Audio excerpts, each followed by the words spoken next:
Hi, this is USDJPY and today it's Monday, 3rd of November 2014 and the time is 17:31 GMT. I'm Sofia Stavropoulou and this is a video signal for Forex ID Academy members and FXholics Forex Signals apps users.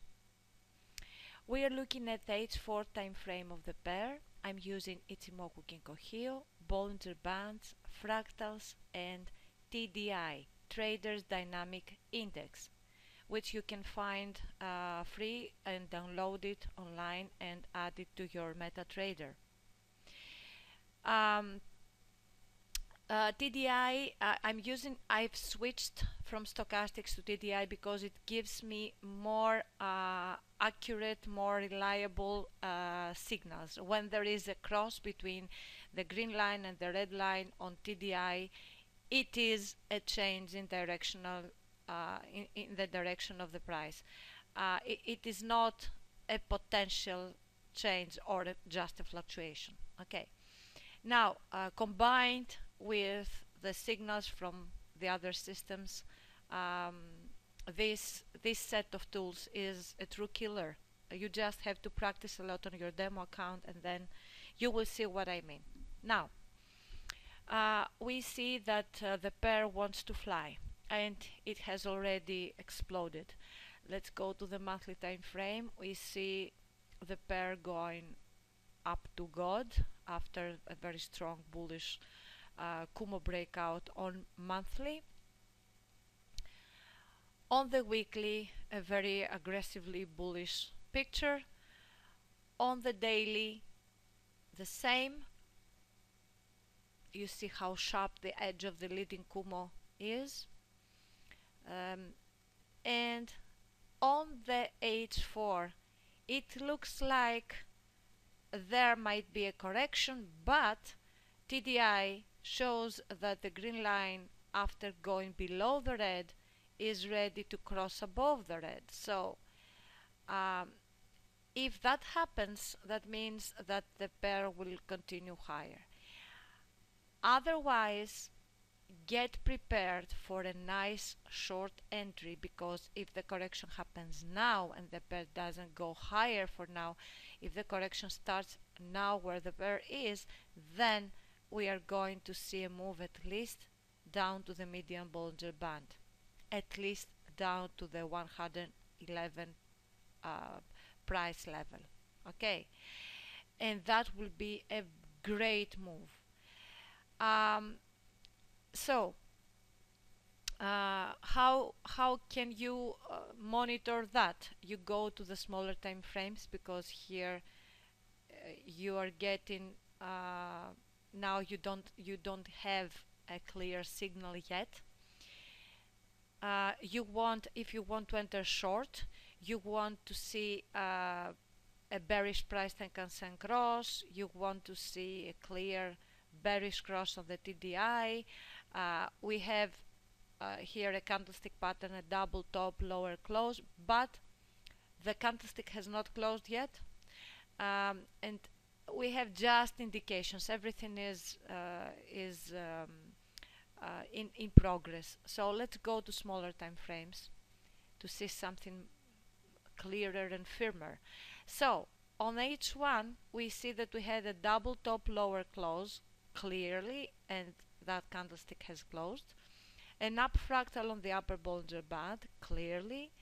Chikou span goes down, the green line of Ichimoku Kinko-Hyo. We don't have a bearish price Tenkan-Sen cross. Tenkan-Sen is the red line of Ichimoku Kinko-Hyo.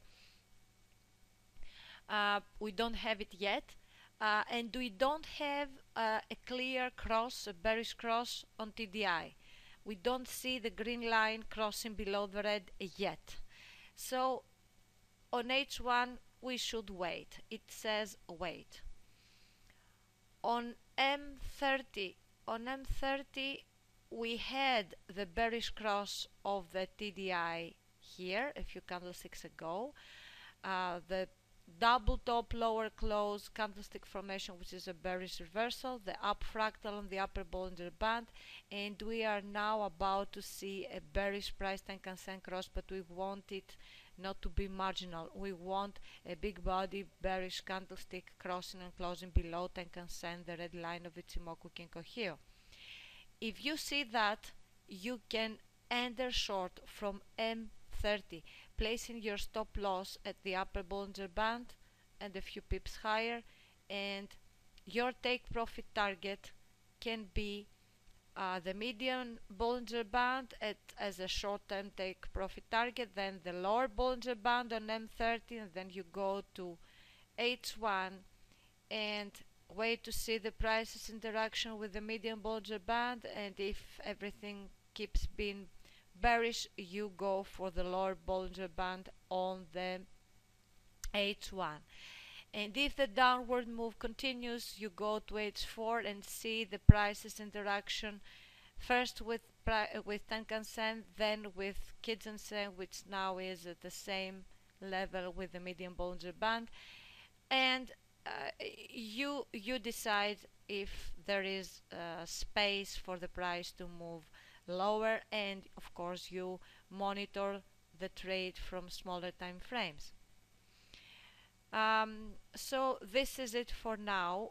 You should rather wait for definite confirmation for a short entry, and that would be a very nice short entry. But if you don't get enough confirmations, then ride the uptrend as it continues, because there is a possibility that this rally will continue. Remember what Munehisa Homa, the big Japanese trader, the biggest trader of all times, was saying. When you see a big extreme move, and that's what we see here, stay away and wait to make big money on the reversal. There will be a reversal, there will be a correction, a deep correction, and it will give you big money. Will the correction happen now? Will it be big? That's why you use the tools to make sure before you enter. It may not happen yet, or it may be just a small correction for now, and the pair will go for another wilder rally, but eventually it will exhaust its bullish mood, and the time for the big bearish correction will come, and that will be a very nice short trade. Thanks for watching, and happy pips.